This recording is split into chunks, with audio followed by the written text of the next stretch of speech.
বিগত আওয়ামী লীগের সময় হওয়া গুম খুনের জন্য ক্ষমতাচ্যুত প্রধানমন্ত্রী শেখ হাসিনার বিচার হতেই হবে বলে মন্তব্য করেছেন বিএনপি মহাসচিব মির্জা ফখরুল ইসলাম আলমগীর। তিনি বলেন, আজ এটা প্রমাণিত যে শেখ হাসিনা এসব হত্যাকাণ্ডের জন্য দায়ী। শেখ হাসিনা এসব গুমের জন্য দায়ী, তার বিচার অবশ্যই হতে হবে, এদেশের মাটিতে হতে হবে এবং তার সর্বোচ্চ শাস্তি হতে হবে। শুক্রবার বিকেলে রাজধানীর মানিক মিয়া এভিনিউয়ে আয়োজিত এক অনুষ্ঠানে এসব কথা বলেন তিনি। আজকে এই প্রত্যাশা করব যে আমাদের এই শিশুগুলো যারা পিতা হারিয়েছে, বোনেরা যারা ভাই হারিয়েছে, মায়েরা যারা সন্তান হারিয়েছে, তাদের সম্পর্কে সম্পূর্ণ তথ্য এই সরকার চেষ্টা করবে বের করে নিয়ে আসার।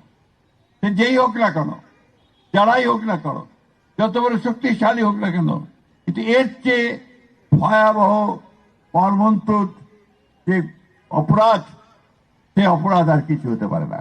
এই অপরাধ আমরা সবাই জানি যে ফোর্স ডিসঅ্যাপিয়ারেন্স হচ্ছে সম্পূর্ণভাবে একটা মানবতার বিরুদ্ধে অপরাধ এবং সেই অপরাধের শাস্তি মৃত্যুদণ্ড। তাই আজকে প্রমাণিত হয়েছে যে হাসিনা এই হত্যাকাণ্ডগুলোর জন্য দায়ী, হাসিনা এই গুমের জন্য দায়ী। সুতরাং হাসিনার বিচার অবশ্যই হতে হবে, এই দেশের মাটিতে হতে হবে এবং তার সর্বোচ্চ শাস্তি।